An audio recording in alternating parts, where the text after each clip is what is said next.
Stand by to launch FanStream Sports. 3, 2, 1. Let's start. Hello, sports fans. Welcome to FanStream Sports. Nothing but pure sports. This is the JP Show. JP, it is so good to hear you back on the air. Stand by. Now, here's JP.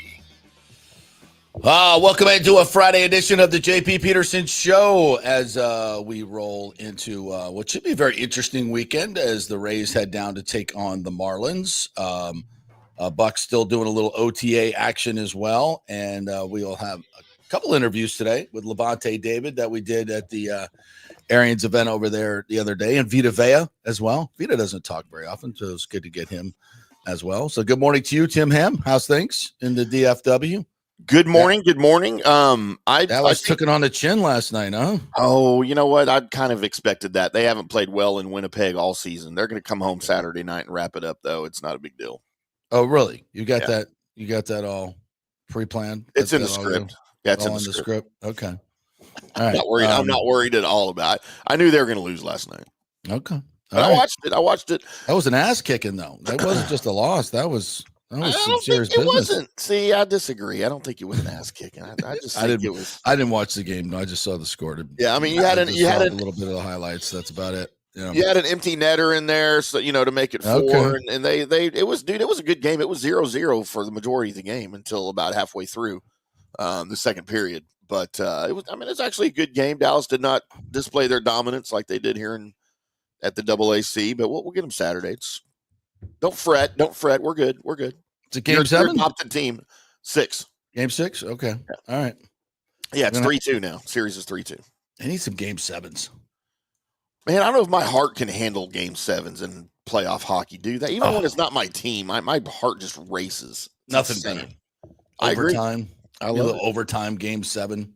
Yeah. Let's do that. Absolutely. Didn't we have an overtime game 7 last year in the finals? Florida and Edmonton? We did. An overtime game 7? I believe you're correct. Yeah. I mean, how about that? I mean, there's nothing better than that, right? That's the best. That's what it is. That's what we're waiting for. Yeah. What do we got? Toronto and the Panthers tonight. The battle royale continues tonight. Yeah. What time is that? Is that 7 o'clock tonight? 7 8 o'clock. o'clock. Yes. 8 o'clock. 8 o'clock Eastern. Yes. 8 o'clock Eastern tonight. Toronto. Boy, did they get their ass handed to them. Now they did for sure. That did. People are absolutely freaking out in Toronto. But look what the Panthers have done to Austin Matthews. Look what they've done to that top line. I mean, yeah. They're just so. I hate to say it, but the dirty stinking Panthers are dirty and stinking, but they're really good too. They're really good. They don't have to play dirty. They can just win if they just do it. Daniel says the Panthers won 2-1, but I think it was late though. I don't know. My brain does not work that way. Anyway, welcome in as we get ready to talk a little Rays action. They were actually somewhat entertaining to watch in Toronto for 2 of the 3 games that they won. Starting to score some runs. Welcome back, Josh Lowe. Yeah, how about Welcome back, Josh Lowe. That was a nice thing to watch yesterday. The Rays win 8-3. Josh Lowe homers, gets a hit in his first at bat, and most importantly, finished the game. Mm-hmm. He finished the game without an oblique injury, which is how about that? That is absolutely outstanding. And if we can keep that going, I mean, as Cash said after the game, well, this is kind of what we envisioned our offense to be. Hallelujah. And Brandon Lowe. Okay, let me ask you a question here. All right. So you get a new bat, and said new bat has no hits in it for 6 weeks. And then you go back to the old bat and you homer twice. Does it take you 6 weeks to change bats? Yeah, I think after a game, like one game, right? Like I think you go back to the not 6 weeks. No, that's dumb. As superstitious as these guys are. The same guy that's making the lineups, choosing the bats for Brandon Lowe, and doing Yandy Diaz's passport work has got to be all the same guy on the Rays. That's the same dude, and he is mentally challenged, whoever that is. Just and he's also I think he's also running the bases, doing the bases as well. The things the Rays are not doing very well, as they had another runner thrown out at home yesterday. Yeah. I think they lead the league in that category. I don't know how to look that up, but if you can look it up, look it up. They're Chad Mottola. Yeah. Chad Mottola is handling Yandy's. Chad Mottola is handling situational hitting, runners in scoring position. Yandy Diaz's passports, which bat Brandon Lowers, the health of Josh Lowe, and getting a new stadium. You're fired, Chad. You're fired. Not doing his job. No, we kid. Chad's a great guy. He's now that he's got his compliment back. So yeah, it wouldn't have taken me, especially baseball players, man. Like you said, like 2 days with a new bat with no hits. I'm out. I mean, I might change mid-game, right? If after like 2 at-bats, I'm over, I go right back to the old bat. Like changing everything, underwear, socks, everything. And definitely my bat, especially if it's a new one. 6 weeks. Holy hell. That's just ridiculous. I don't understand let's stick with the old one. Stick with the old one. I think you'll do better. But yeah, that was fun to watch. We got a little homer. We got a little home run action. Yeah, which one do you want? I've got both of Lowe's, I've got Lowe's, and I've got Meisner. Oh, let's go Josh Lowe first. Josh Lowe. Damn it, he got me. Damn it, so they confused. Got me. And that's hit well to straightaway center we got field. your other thing up there. Josh Lowe in his return to the Rays. Hang on. He's got Vita Vea hitting home runs. How about that? 1-1. And that's hit well to straightaway center hear field. that? Josh Lowe in his return to the Rays has hit one out. Wow. That was a beaut. 400 feet. Play that again. Listen to the sound off the bat. Can we play that again? 1-1. And that's hit well to straightaway center field. Josh Lowe in his return to the Rays has hit one out. Wow. That was good wood, as they say. You got to love good wood. By the way, I will say this about Skydome or Rogers Center, whatever they decide to call it right now. That is an underrated ballpark. Well, they've changed it a lot. Oh, they refurbished the whole bottom of that. You know, it looks great. It used to be very antiseptic. It did, but now they've changed. You know, the background of the hitter for the hitters, the batter's eye, and behind home plate too looks really, really cool. They got all the brick in there. Yeah, they've totally redone that whole thing, which is great. I mean, you know, I'm gonna say this. As much as I love Steinbrenner and it's really cool and it's intimate, I do look forward to the day we have a real park, like a real Major League Baseball park. That would be very, very nice. And, you know, not going down the rabbit hole, promise. But again, here we go. We deserve this. And we've been cheated for so long. I mean, I know the people that, I love the Trop. And even my man Alex here, intern Alex is here this morning. He's like, yeah, I went to the Trop. And it's like, you know, maybe the first couple times you go to it, but have you ever been to another Major League park? No. See, that's why you like the Trop. Just the Trop, yeah. I promise, just visit. Yeah. Literally any other Major League park in America, and you'll hate. You'll be like, yeah, this is better. This is what baseball's supposed to Nick look like. Geddes, whose favorite play, he thought we called it America's ballpark. After going to another real ballpark, went, okay, this is what it's about. Yeah. This is what it's supposed to look like. Yeah. And honestly, that's what makes Major League Baseball to me, is going to a real Major League park. Like if you've been to Petco or for Wrigley, Fenway, any of these places, when you walk in, it's just magic, man. It's like going under, like when you were a kid going under the Disney World sign. Yeah. Right. Walking. I'll never forget the day I walked up the stairs at Fenway Park, you know, from behind home plate. And you come up that little chute, and then you just see the green monster, and you're like, you know, you hear angels singing.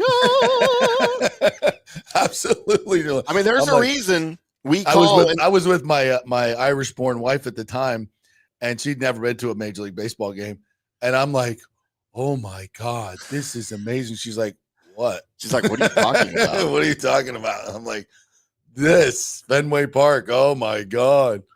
You know, we went here in Texas. We went when the Rangers moved here. They converted a little minor league park called Turnpike Stadium that was there on I-30 in Arlington into a. That was their first stadium, right? Yeah, it was Arlington. They changed the name to Arlington Stadium because Turnpike Stadium was not a suitable name for a major league park, right? But it was your full, circular, built in the early '60s minor league park, and they added some decking, and then they highlight standards all the way around. Yeah, tall light standards, right? They built a press box, whatever.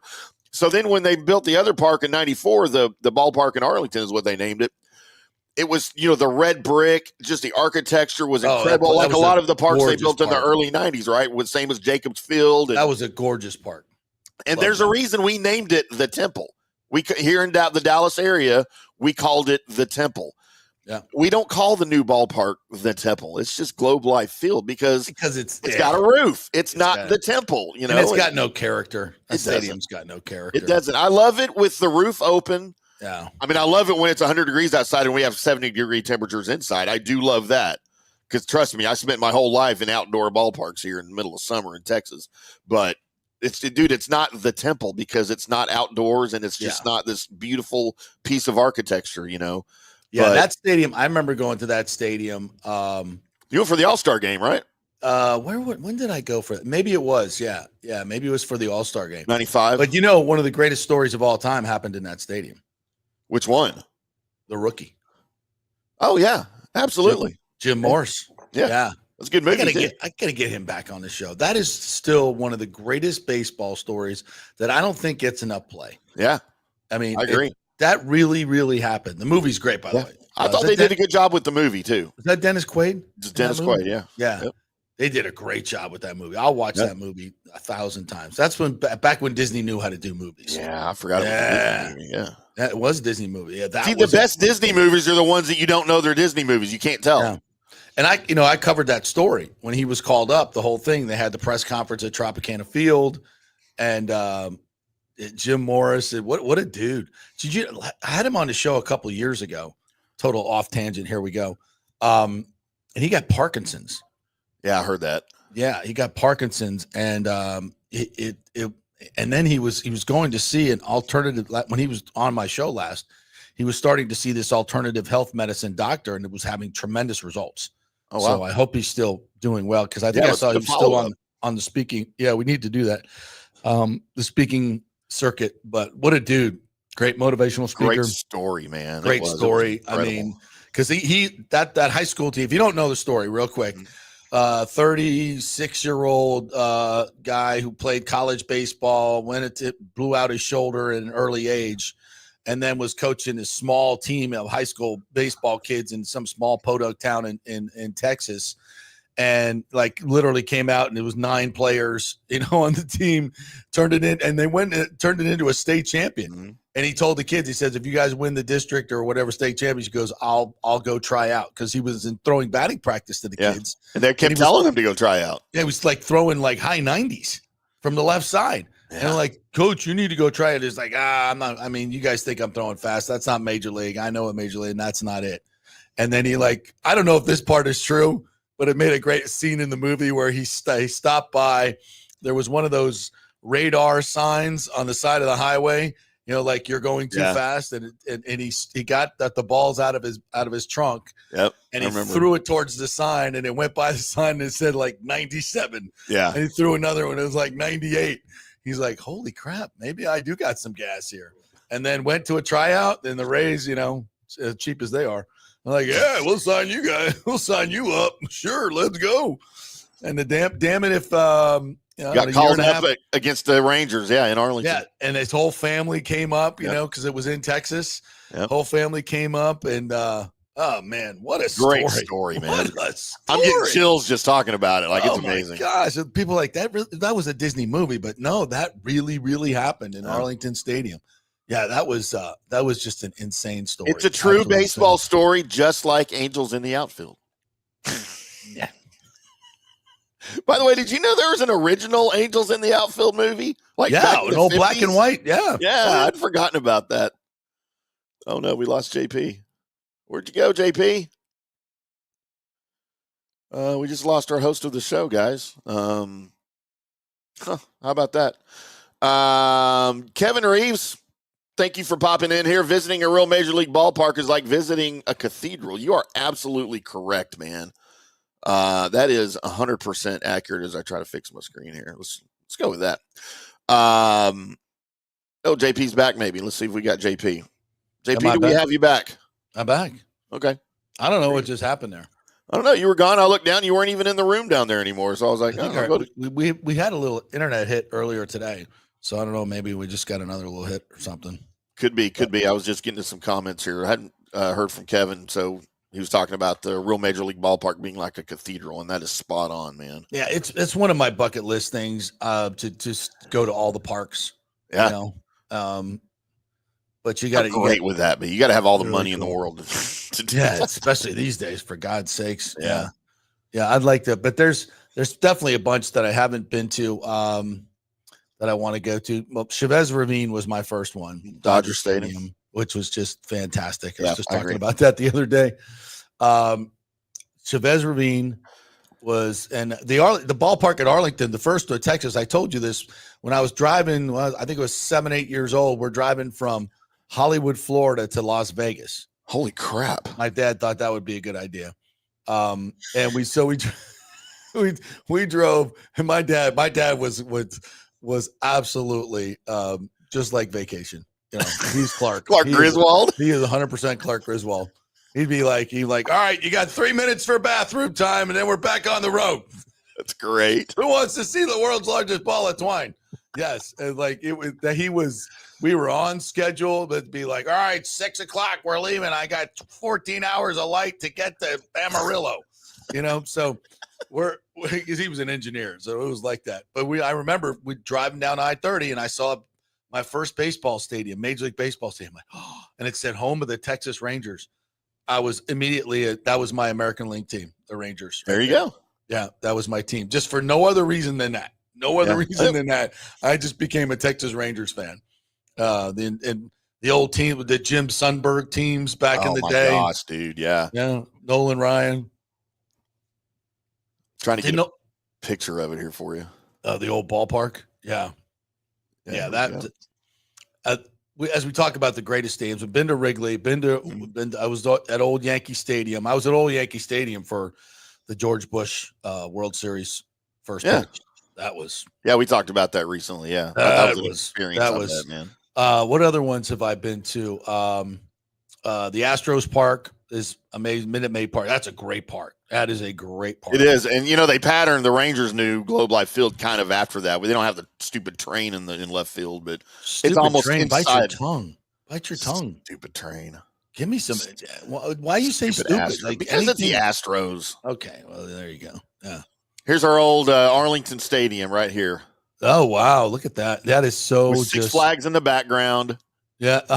And then that water park that's just past left field there, past third base. Oh yeah.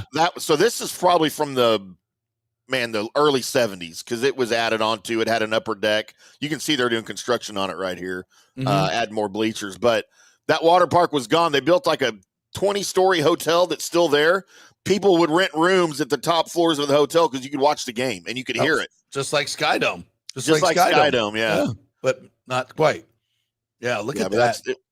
That's old school right there, man. That is old school. I mean, you look at the outfield bleachers are bigger than the infield bleachers. Yeah. Oh, wow. Those it was old really school cool. Stadiums.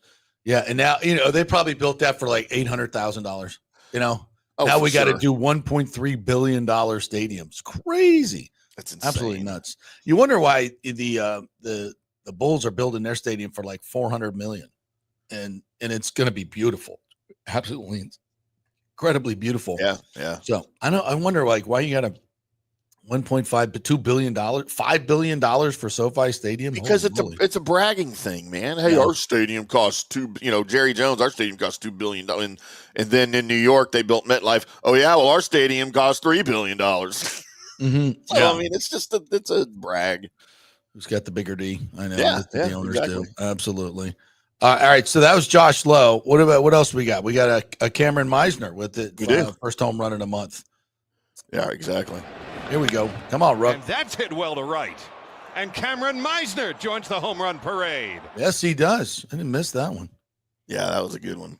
Yeah, hit it again. I missed him actually hitting it. And that's hit well to right. And Cameron Meisner joins the home run parade. Nice. All right. How about if we took video or took a video of a home run, any home run from inside Skydome, and yes, I still call it Skydome. When the roof was closed, it would sound completely different. Yeah, that's right. But that's right. They had the roof open last night. Yeah, for the first time. That's right. And I mean, it's just a different feel. You can see the sun shining on the field. You see, the lights and stuff. And that's what baseball's meant to be. Yeah. Sunshine, real grass. I know it's going to be hot in the summer, guys. I know it's going to be hot, but get a little bit of shade, get a cold beer. Stop whining. Let's go. It's all people do anymore is whine. I know, right? I'm just so over it. Like, can we be a little bit tougher? Rick says Josh Lowe is now on the trade market for a backup shortstop. We got to trade him at his highest value. Let's get rid of him. Yeah, isn't that what we do? Absolutely. Mike H says, I don't want to beat up the Trop, but I took a date there, had a great seats behind dugout, and she said, this must be the worst stadium in baseball. Marry her. Yeah. She is a great judge of character or lack of character, as the case may be. Jeez. Mike Stover says Hard Rock Stadium is ruined because of that obnoxious-looking rectangular plate hovering over the field. Really? Bucs fans would kill for that, Mike. Yeah. It's called shade. And they use it to their advantage. The Dolphins use that to their advantage too. Yeah. Oh my God, we would kill for that. If Raymond James Stadium is absolutely wonderful, except for the freaking sunshine and the heat. Just get people out of the direct sunlight, and you're fine. Two games in September, 1:00 games, and another one in early October. Yuck. Absolute yuck. Here I am bitching, right? I just said stop bitching. Now I'm bitching about it. So JP, that's something we could do. We could, is easily fixed. Not cheap, but easily fixed. Rick says, JP interviewing the 37-year-old rookie. Kid, you should be interviewing me. I could have signed out of middle school. That's right. Damn right.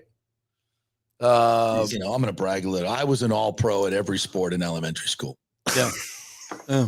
Oh, by the way, that little quip there resonated with one of our listeners. If I may take a moment. Okay. Got a really nice note from a local PE teacher. All right. These are the people. These are the salt of the earth people, by the way. Right. This is my guy. Guy by the name of Zach watches the show every day. He said, JP, I want to reach out and say thank you. I've listened to your shows for many years, and the collaboration you do with Tim is by far the best local sports talk I listen to. Wow. I'm a Tampa Bay native and PE coach at a local school. I've done my fair share of coaching various sports as well and consider myself to be a fairly knowledgeable fan. Oftentimes, I'm at school during your shows, so I listen to the replay on Apple Podcasts.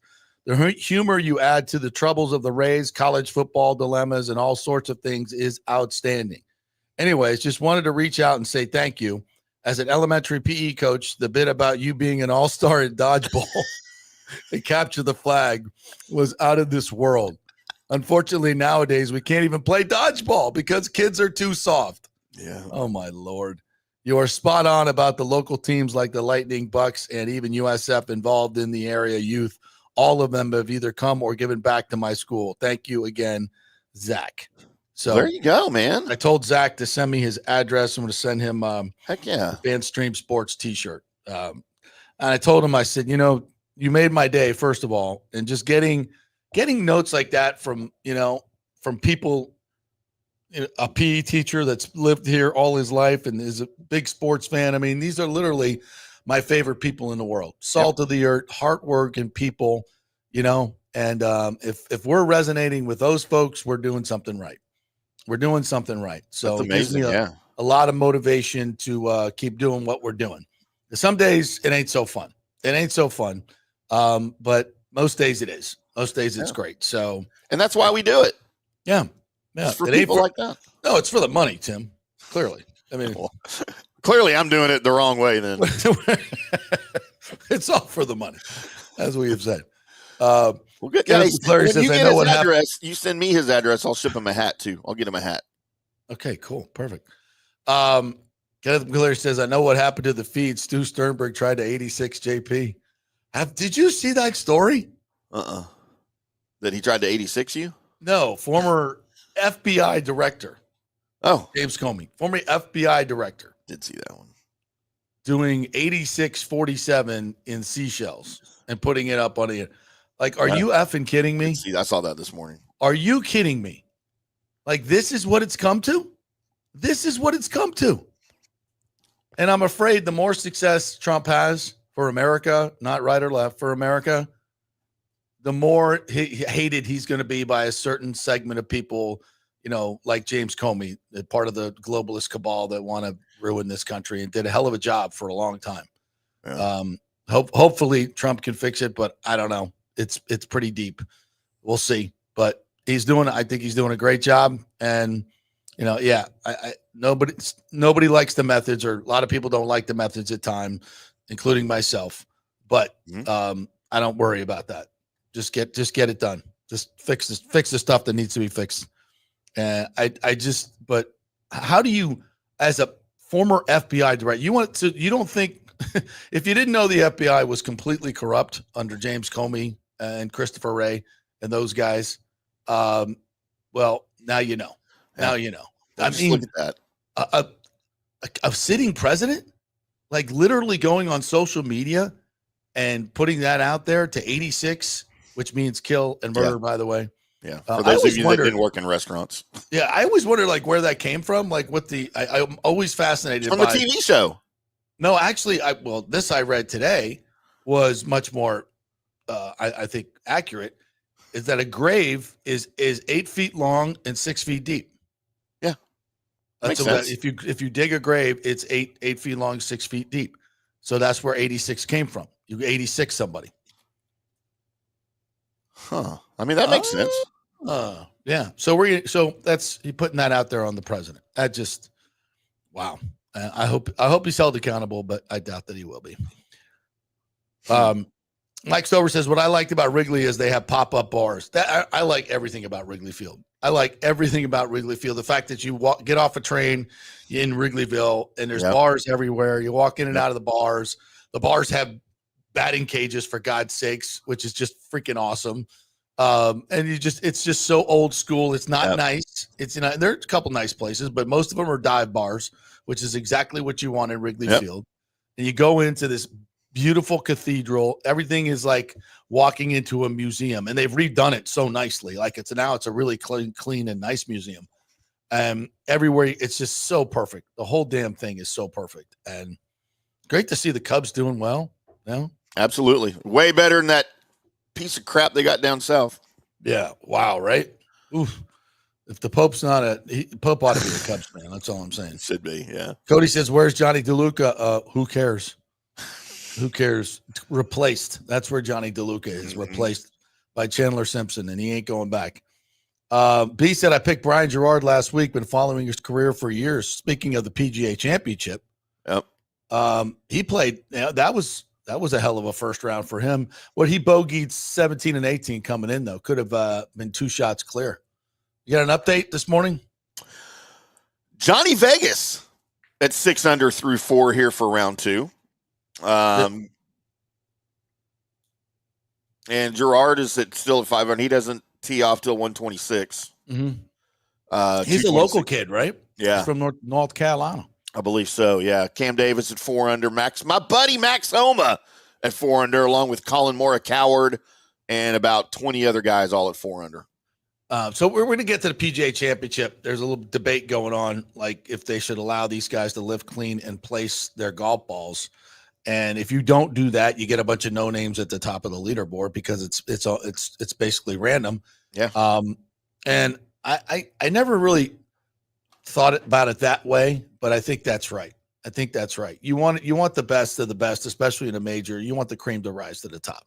So if everybody's getting mud on their ball, and if for those of you who are not golfers, if you get mud on your ball, you have no idea where it's going. Can't control it, can't spin it, can't fly it right. Yeah, it just goes where it becomes a knuckleball. The spin comes off it, and it just goes wherever it wants to go. Scotty had a double bogey because of the mud on his ball, and I mean, 100%. It was because he couldn't clean it. So yeah. So when you get to that point at a major, I'm like, yeah, just love because it's uniform for everybody. Mm-hmm. Now it's just not the luck of the draw that your ball hit a certain way in a certain spot and it just got a big chunk of mud on it. So I think absolutely. But I will say this, because I think the only time they allowed a lift clean in place in a major the scores were ridiculously low, and it kind of historically screws up maybe some records. And I think there actually was a record broken in that major, which I would put an asterisk by that. I would definitely, it was lift cleanups because that's different. The Barry Bonds rule. Yeah, I would definitely put an asterisk there. But yeah. I'm not a fan of the lift clean in place, but I do agree there are conditions where it's necessary. Yeah, I agree. And in this situation, in a major, when you're dealing with this type of, where they have 3 inches of rain, and the whole course is just mud, well, you've got to allow them to do that. It's just not fun. Although I'm always a fan of Scotty Scheffler making a double bogey. Absolutely. I know you are. Yes, Agent 86 was Maxwell Smart. Yeah. Great show. One of the great shows of all time. Yep. Brilliantly written. Looked like slapstick comedy, which of course it was. It was. But you go back and watch it, and there's so many things. By that much. By the way, was I the only one that had a massive crush on 99? Oh my God, who didn't? Yes, absolutely. Barbara Feldon. 99. How about that? Pulling her name out of my butt. Barbara Feldon. Yeah. God, that was such a great show. I need to go back and watch some old Get Smarts. Those are fantastic. All right. So do we have the Brandon Lowe home runs? Do we have those? We do have those. Here is his first of the day. Now Brandon Lowe. Way up into the air to right. And 2 batters in, the Rays lead 2-0. How about that one? I think we're missing the beginning of it. I know we're having technical difficulties. Is that just me? Oh, are you not getting it? I'm not getting it. They're showing up slow. There it is. Way Boom. up into the air to right. Hey, that looks like his old bat. And 2 batters in, the Rays lead 2-0. How about that? You want a second one too? We go back to back. Yeah. Get rid of that torpedo bat. Was he using a torpedo bat? Ooh, yeah. His head is so still lately. Yeah. And he's really got a 2-homer day. Yeah. Brandon Lowe goes deep. Yeah, that was a fun day yesterday. 4 home runs, guys running all over the place, making some good plays in the outfield as well. Yeah, that's the team that we know and love. So let's get a lot more of that and a lot less. And now they go down to Miami for a chance to get back to 500. And the Marlins are not playing well. Boy, that team is just in such disarray. Bad ownership again, bad location for a stadium, bad ownership, bad stadium. And that's a terrible situation. And we don't need to repeat that. We don't need to make the same mistakes they made. So please don't. Yeah, the Rays just 5 games back, man, 20-23. A game behind Toronto for 3rd. Oh, we got a story. On Mike Evans maybe wanting to play in the Olympics. Oh, now that changes your thinking, Tim Evans. Tim, do you want to see? No. Mike Evans? No. I don't. I do. I want him to get another 1,000 yards in 2025 and break the record. I can get a credential to the Olympics. I've never covered an Olympics. Nobody wants to go to the Olympics, especially in LA. Ugh. Gross. I mean, I'll go to the Winter Olympics. I'll go see some bobsled, some luge, some skeleton, some hockey. I mean, how are they going to clean up LA to get it? And the fact that they're going to do it just for the Olympics, like not for the people who live there all the time. We're not going to do it for that, but for the Olympics, we'll clean it up, right? Because they're going to be on TV the whole time, right? Oh, so we're showing the world our city. It has to be clean. It has to look good. Come on. All right, let's take our first break. We'll come back on the other side, and we'll hear from Levante David and Vita Vea. As at this point, this is the Bucs roster. They may add a couple more, but for the most part, this is it. So what do these guys think about the new toys on defense? We will hear from them. This is the Jeeves Law Group studio, folks. We love the folks here at Jeeves Law Group. JEEVES lawgroup.com is the website. They are local, they are trusted, and they get results. So if you get in an accident, your first call has to be to the Jeeves Law Group. JeevesLawGroup.com. You can email them, call them through the website, whatever you want to do, and they will give you personal attention. Not like some of these, they say size matters. Size does matter, and sometimes you don't want it to be that big. Yeah. You want it to be smaller because you get more personal attention. That's right. That's what they do with the Jeeves Law Group. JEEVES lawgroup.com. Non-attorney spokesman, offices Tampa and St. Pete. Back in 3. Although it may seem tempting to go without health care insurance, the financial risk far outweighs the gain you may experience. For example, did you know if you simply broke your leg, it could cost you nearly $7,500? Put on top of that a hospital stay, you could be looking at $10,000 to $15,000. Ensuring that you don't go uncovered is so important, as according to CNBC, high medical bills are the highest contributing factor to why Americans end up taking money out of their retirement savings, or worse, find themselves filing bankruptcy. So go to don'tgouncovered.com or call 800-669-1505. Now, depending on your income, you can get plans for zero premium. Our experts will guide you through the process effortlessly. They will shop many plans and find the one that's right for you. I called and I have full health coverage through Florida Blue for zero monthly premium. It's a free call. So why go uncovered? It's a huge risk. Go to don'tgouncovered.com or call 800-669-1505. That's 800-669-1505. Spring means a time of renewal and Rays baseball, and the folks at Italiano Insurance want to welcome the Rays to Tampa and remind you it's time to renew those insurance policies with the now famous Italiano Insurance Checkup. Let the experienced and friendly agents shop your policy for the best price and coverage. Famous for saving me over $1,000 on our auto insurance last year and over $500 on our homeowners. Now that's a grand slam. Might as well get a double play by adding flood insurance and business insurance to your portfolio. Costs less than you think, and trust me, you do not want to risk your home or personal wealth. That's a big whiff. So step up to the plate and call 813-877-7799 and chat with the all-star agents at Italiano Insurance. 813-877-7799 or go to ItalianoInsurance.com. Go Rays! JP here for Riveters, our new official sports bar and grill of the JP Peterson Show. And just like our show, no BS, no corporate chain feel, just amazing, authentic folks serving great comfort food in a casual atmosphere at unheard of prices. Riveters is located just south of Raymond James and Steinbrenner Field on Dale Mabry, walking distance to the park, so free parking, great place for pregame and postgame. Let's talk about fresh food. Nothing is frozen. Burgers, wings, prime rib, roasted fresh daily, never frozen. That makes a huge difference. The mahi, the salmon, also super fresh. All our sauces are original recipes made in-house. Our Warhawk chili and fully loaded potato soup is made fresh in-house. It's the best food anywhere, served by people who actually care. Riveters on Dale Mabry, just north of 275, just south of where the Bucs and Rays play. We'll see you there. Are you looking to renovate your home, rebuild after the hurricanes, or build your dream home from scratch? Well, let me tell you about my friend Jason Fawcett and On-Site Construction. They have over 1,450 satisfied clients, 25 years of experience, over 500 designs, and a talented team of over 40 construction professionals. They believe building something exceptional begins by truly focusing on all the details, even the smallest ones. We understand that construction can be a daunting process, and we're here to make it as smooth and stress-free as possible. Quality is non-negotiable at On-Site Construction.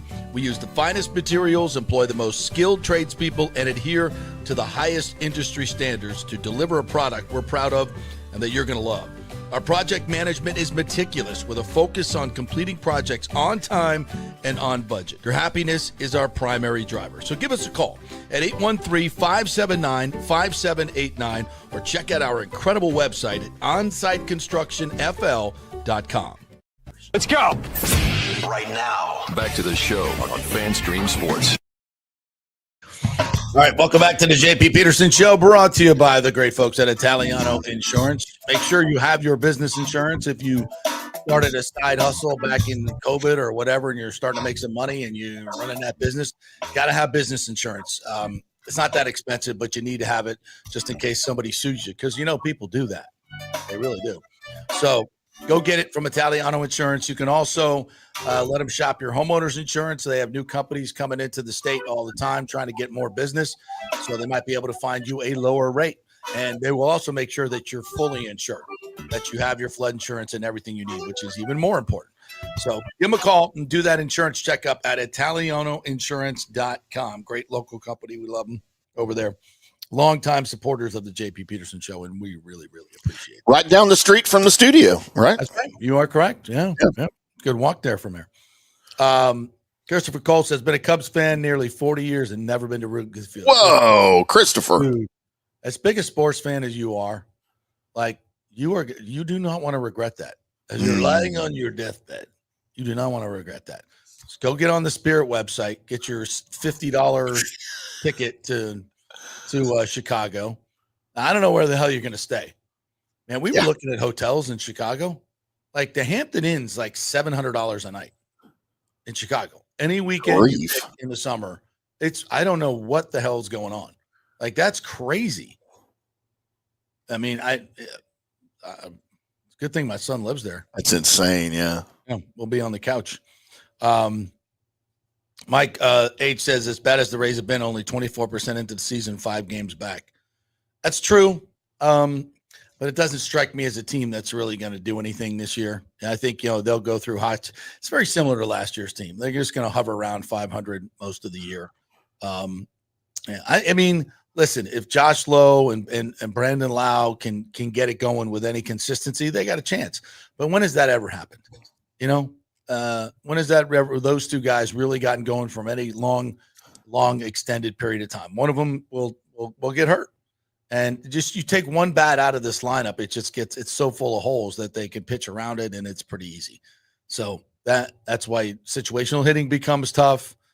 You just need more bats. You got to have more professional bats than they have in this lineup, and without them, and it doesn't like if they just added one big bat would make a huge difference, especially with J-Lo coming back. It'd be such a huge difference, and it wouldn't even cost that much money, relatively speaking. Yeah, and when you look again, $300 million of revenues every year, and your payroll's under $100 million. I mean, you guys can do the math on this. Insurance don't cost that much. they make a lot of money, and just by percentage of what they spend, they're second worst. So it's not about the attendance. It's not about a small stadium. No matter how many times you read that, revenue will be down, which I don't believe that for one second.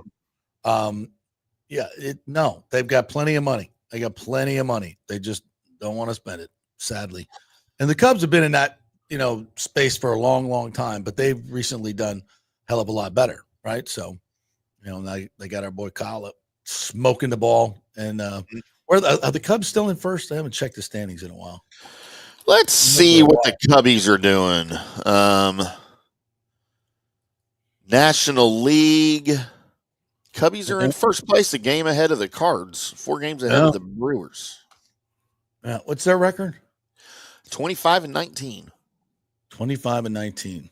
You just don't have a team this season that's just running away with everything, right? Like in the AL West, the Rangers are half a game behind the Mariners for first. The Guardians are 3.5 behind the Tigers. In the Central, Red Sox and Blow Jays, 4 games behind the Yankees.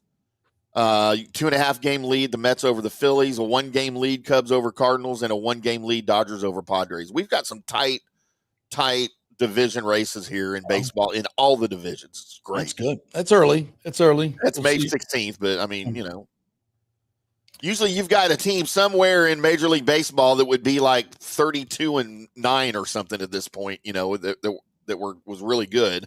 That's just that is going to run away with their division, but not yet. Bucs Rays Bolt says, be amazing to get the Olympics for the NFL. We talked about this yesterday. I think it's a double-edged sword. There's part of me who would love to see Mike Evans, who said he expressed some interest that he would love to play in the Olympics. Who wouldn't? I mean, why wouldn't you want to cap off your NFL career by, having a gold medal? I mean, that would be freaking awesome. But then the other part of me goes, they're going to steal the limelight from all the other Olympic athletes that only get to do this once every 4 years. Yep. I think we could still win a gold medal as a country with guys that don't play in the NFL. You get a lot of college players that aren't maybe as well known, or just the guy. I'm telling you, the guys that play not professionally, but in these high-end leagues, they'd win a gold medal. Absolutely. Dude, they're 100%. Good, man. These guys are good. Yeah.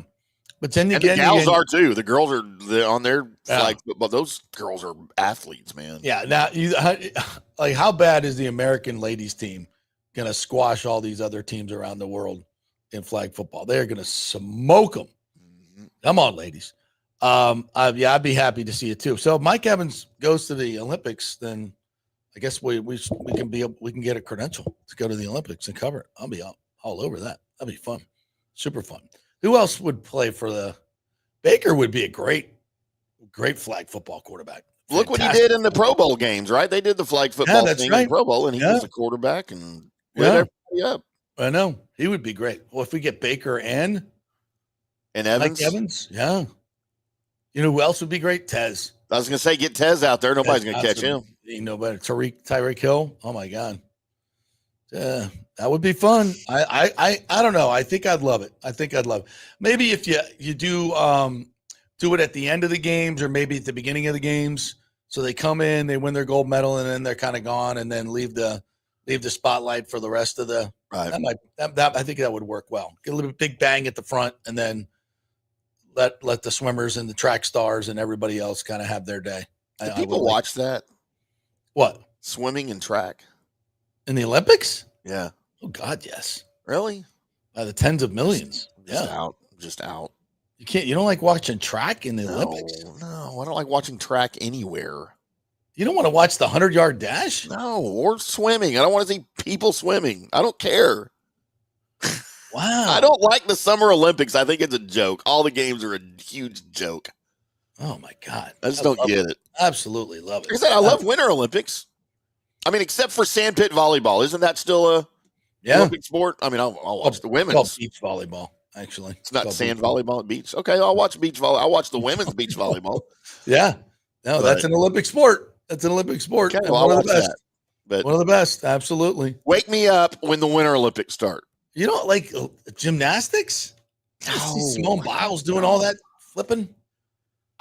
You know what? I could not pick Simone Biles out of a lineup. I have no clue who she is. No. Simone Biles? No, I don't know what. Like, I know who she is from her name. I hear her name all the time, but I don't know what she looks like. You can't miss her. You can't miss her. Her shoulders are like this wide, and she doesn't sound attractive. Her waist like this wide. Yeah, and she's like amazing. She's an upside down triangle. Yeah, big time. She is amazing. She doesn't sound attractive. But well, I would disagree with that. But when she performs, it's one of the most amazing things I've ever seen. Do they still do the little dance things with the pole with the ribbon and they're all waving it around like that? Hey, look, I'm in the Olympics. Woo! I'm not saying that all the sports are wonderful, but you know. All right. No, I get it. I guess I get it. It's just it doesn't hold my attention. You'd rather watch curling than oh my God, yes. Holy crap, yes, dude. I love curling. Have you ever curled? Have you ever curled? No. Next time you're in Dallas, we got to go curling. They have that there? Dude, we got curling centers all over Plano. And if I want Right Rudder, he'll tell you. If I want to sweep the floor with a broom, you know, it's not cleaning houses. Should not be an Olympic sport. Yeah, I don't ever do the sweeping. I just like to bowl the things, those stones. Yeah, when you're doing the guys doing the running along, doing the sweeping and stuff. That's hard, man. That is a workout. It looks like it, and it also looks really stupid. Oh, it's so much fun. It looks really stupid. To answer your question, yes, 1,000 times yes. I would rather watch curling than any Summer Olympic sport. God. You're out of your mind. Love curling. Take off, you hoser. Mike H said Toronto Stadium looked mostly empty all three games. Watch any baseball game, bro. Everywhere. Except Los Angeles, maybe Wrigley Field. I mean, you turn on any baseball game, and it's damn near empty. It's damn near empty. So out of 30 Major League Baseball teams, you have 12 that are averaging more than 30,000 in a game right now. I'm surprised it's that many, to be honest with you. St. Louis is number 13 with 28,000, and they're in a pennant race. The Rangers, 27,000. Seattle, 26,000. They're leading their division, and you're getting 26,000 people. I almost said at the Kingdome, but it's not the Kingdome anymore. We should just like make a rule on this show that we just call all stadiums by their original non-corporate names if they have them. right? I agree. I Or, do that. or their nicknames. The Dodgers are first place in attendance, averaging 51,000 people per game. They've already hit the million person mark for the season. Wow. San Diego is second with 42. So the Dodgers are averaging almost 10,000 people more per game than anyone else. Yeah. Out at Chavez Ravine. Yeah, I was running the numbers the other day because the Rays, when they sold their season ticket packages and everybody pretty much jumped on them. I think they sold probably 86 of the 10,000 seats. I think they sold probably 8,600 season tickets. So even at 10,000, if you do the math, I did this the other day, they're basically, I think they're selling about 10, 11,000 tickets a day because they're selling those SROs as well. Yeah. With it, the average price is, I'm guessing at about $100. And I think it's more than that. And then plus concessions, you're looking at probably $2 to $3 million per game, right, in revenue for the Rays, which adds up to about $180 million a year. So in case that's before you sell one sponsorship, before you sell one ad on TV, before you get your revenue sharing money, before you get your central fund money. So they're well over $300 million in revenues.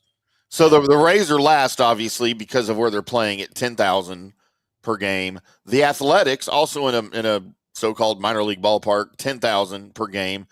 But the Miami Marlins, boys and girls, whose stadium will hold, correct me if I'm wrong, JP, about 38,000 is their capacity? Yeah. They're averaging 12,000 people per game. Yeah. Well, and and when I talked to the Marlins fans about that, I called my buddy Hugh, who's been a longtime Marlins fan, was a season ticket holder when they were at the Pro Player Stadium. And he's like, yeah, it's just Joe Robbie Stadium. Yeah. Yeah. They're like, he's just like, yeah, nobody cares. It's because of the ownership. The ownership is so cheap. They're putting a AAA team out there, and nobody's going to go see a AAA team until they get some stars. They sold off all their stars, for the most part, and even their homegrown guys. And people are just, especially in Miami, they're front runners. They're just not going to go out and watch that stuff. They're just not. Yeah.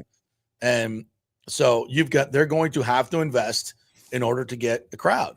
And that's when people say, Florida's not a good place for baseball.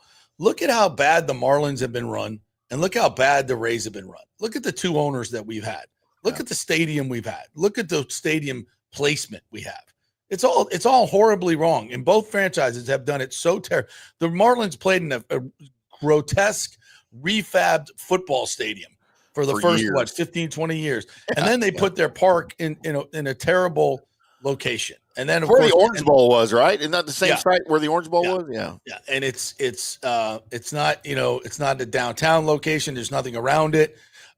There's just, and the ownership sucks. And they pissed off, Ozzie Guillen pissed off all the Cuban people from the very beginning. Yeah. I mean, they've done everything wrong. And in a lot of ways, the Rays have too, in terms of building a brand. You've got to have ownership that people support. And that's just never been the case here or there. And that's why, they don't do well. One of the main reasons why they don't do well. Mike H says, who doesn't like the javelin and shot put? I mean, yeah. I got nothing for you. Yeah. Unless one of the photographers is getting stabbed in the thigh by the javelin, I'm probably out. There's a curling Hall of Fame in Toronto. Hall of Fame. There is. It's a big deal, man.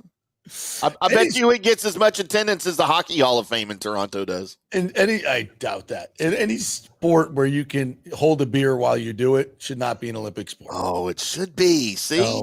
No. Sorry. It should not be an Olympic sport. Absolutely. Mike says Jaden Daniels grew up playing flag football. Very elusive. Yeah. I mean, it's about time they had that in the Olympics. The United States has their own curling Hall of Fame. Did you know that? The what? The United States has their own curling Hall of Fame. Really? I'm pretty sure it's only online. That's for curling hair, though. Christopher Cole says pretty soon left cornhole is an Olympic sport. Again, if you can hold a beer while doing it, I might watch cornhole Olympics. I love cornhole. Oh my God! No appreciation for these market. Don't appreciate it. All right, let's hear from Levante David, shall we? Let's talk a little football. Should we do that? So Move on. Levante was at the Bruce Arians Guardian Ad Litem charity dinner on, what was that? Tuesday, I believe it was. A lot of folks showed up to have dinner with the Buccaneer, and for Bruce Arians and his wife, who does such a great job with that charity. So here's Levante chatting about all things Buccaneers, because we haven't had a chance to talk to him since after the draft. So away we go. Levante David. And incredible people's person and ultimate players coach. And that's somebody who you always want to have by your side when you play this game. How did he maybe shape you into the person Talking about Bruce Arians. in the 3 years that he I would say just challenging me. I just remember when I got that phone call from him telling me that he wanted me to be a part of this thing this turnaround that we have. He wanted me to still be a key point of this foundation. And when he said that, that's all that took to sold me. And then from there on out, I was the kind of like the glue guy, would you say? He put it on my shoulders to take control and everything, be the leader that I never thought I could be. He got it up out of me, he just pushed me every time something was going on in the locker room. He came to me, and I was able to handle everything and stuff like that. And I just go back to that memory, the Kobe year, when there was only one captain on the field, and he chose me to be that captain. So that meant a lot to me. And even during the Super Bowl, I was the only captain on the field. But that meant a lot to me, and that just shows how much respect that he had for me. Levante, there's one thing this team does really well. You guys show up for each other. Talk about the commitment that this team has in the community. You guys are always at each other's charity events. You guys really get back to this community. Yeah, that's real big. I mean, that started way before I was here. With Tony Dungy and those guys, Derek Brooks. I see DB do it all the time. He's still in the community right now to this day. So when you look at stuff like that, you want to continue that legacy. A lot of guys we have great friendships, on the field and also off the field. So we want to continue to do that and really, be there for one another. Whatever this type of support that you need from a teammate, and you take pride in that. How tight is this team, Levante? Jason says he's never seen a team this close. And how much does that matter in success? Yeah, it's real tight, man. But it starts with upstairs. You know what I'm saying? That's the type of foundation you want to build. That's the type of team you want to have. You want to have great leaders, and it starts with everybody upstairs. And it's a family-oriented organization, and they treat us like so. And that's why everybody gets along. Off the field, we always hanging out, getting along with each other. There's never no offense, defense type thing. Everybody gets along well with each other, and it shows the way we compete on the field too. Bruce was saying that he thinks this team has just as good of a chance of winning the Super Bowl. When you looked at it, with all the pieces that were here, how big of a factor was that in you coming back? Yeah, I agree. I agree with him wholeheartedly. I got utmost confidence in this football team and the players that we have. And now that the players that we added in the draft, there's been a lot of excitement about our draft this past year. And then, for me, personally, I feel like last year was our year, but we didn't get the job done. And I feel like since we got all those pieces back and added more with more motivation, I think we can get it done. And on the defense specifically, how confident are you that you guys are going to get back to where you used to be? Yes, very confident, very confident. Last year we won ourselves. We had a high-powered offense. That's lovely to have, but a lot of times the game came down to us winning the games, and we weren't able to get the job done.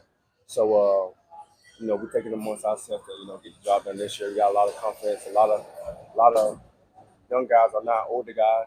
So definitely a lot of confidence in each room that we have. So definitely gonna be a lot of fun football players for the defense. Then you got a lot of new faces on defense, Hassan Reddick and the draft pick. So your thoughts of molding all them into this defense? Yeah, just keep on adding to a high-powered unit. You know what I'm saying? We're a unit who pride ourselves on playing great football. Down in and down out, and then when you add those guys who have that same mentality, we could be the Scots, and we could be the best of them. You have a daughter. Have you seen Desmond Watson in person? What do you think about the possibility of him and Vita line up together in front of you? I haven't seen him in person, but obviously I've been seeing videos and pictures and stuff like that. And I remember I was in the building one day. I don't know if it was the local tryout or whatever it may be. And Vita was talking about him. And the way Vita was talking, he was kind of intimidated. So I'm sure he's a big guy. And if you got Vita talking like that, he definitely intimidated. And what about Shiloh Sanders? Are you going to try to help him? You know what I mean? Yeah, for sure. That's my job. I mean, anybody who needs help, I'm going to be the first one to, reach out to him and let him know that I'm here for him. All the rookies, not just him. Anybody who can get to help us take us all the way, we can do it. And, we always have undrafted rookie come out some way, somehow, always come in and make big plays for us. So You never know. He might be the one, or it might be somebody else. But anybody who willing to help us win football games, I'm always there. And regarding tonight's event, just what does There's Levante David chatting to the media at the Bruce Arians Foundation things. Yeah, you could tell that he's very excited about the guys that have been added, and Servassier Dennis as his linebacker mate, and they truly believe that this is a Super Bowl team, and I certainly don't disagree. I think the Eagles are a really, really good football team, and I think they got better in the draft. Yeah. But will they be as hungry, a year after winning it? I don't know. They've lost coordinators as well. So they've, if I'm not mistaken, didn't they lose one of their coaches? You can never convince me, by the way, that Nick Sirianni is a good head coach. Yeah, I don't care whatever happens. Yeah. That's I think when you look at the other rosters in the NFC, especially, I know a lot of people are very high on the Commanders, but their defense was terrible last year, and they did some stuff. I get it, but I don't think that the Bucs are miles ahead of them. I think they should have won the game last year. That's for damn sure. And by the way, to answer your question, yes, they lost their offensive coordinator in Kellen Moore, who's now your head coach in New Orleans. I was trying to remember which one they lost, but so they're gonna, and they've lost some play. They lost a lot of players too. They lost a lot of experience on that defense, so they've got some work to do. I just love where the Bucs are at, and I don't know in their schedule. I think it's very favorable. Could have been a lot worse.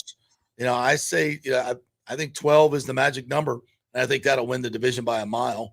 I think 11 or 12 is where they're at. And last 2 years, last 2 years, we've called their record almost perfectly. So, and once again, the Vegas line is 9.5. So we're going over again. Haven't seen what Baker's touchdown passes were. Last year it was like 22.5. It was so easy. Right. Yeah. It was so easy. So lots of props. Made a lot of money on Bucs props last year, and hopefully they'll still be. And from what I can tell from the national power, there's some power rankings that have them 8th and 9th overall in the NFL, which is I still think maybe a little low, but probably pretty close. So I think they're gonna have a fantastic year. I really do. Can't wait to get on this. And it's a poor division, and you're a good team. You're by far, I think, roster-wise, the best team in the division, and it's not close. Yeah. You have the best quarterback in the division. You have the best wide receiver tandem in the division. You have the best running back in the division. Yeah. I mean, I guess head coach might be a question, but I mean, with a better defense, they can overcome that. Well, I think the fact that he's delegating so much of this is going to be a big, big help to him, and hopefully help him manage games better. Let's hope. Everything's in place. You just got to go do it. You got to go do it. And I think this team has a chip on its shoulder as a team. I want them to keep being disrespected. And you can hear that from Levante. You hear it. We're going to play Vita Vea after the break.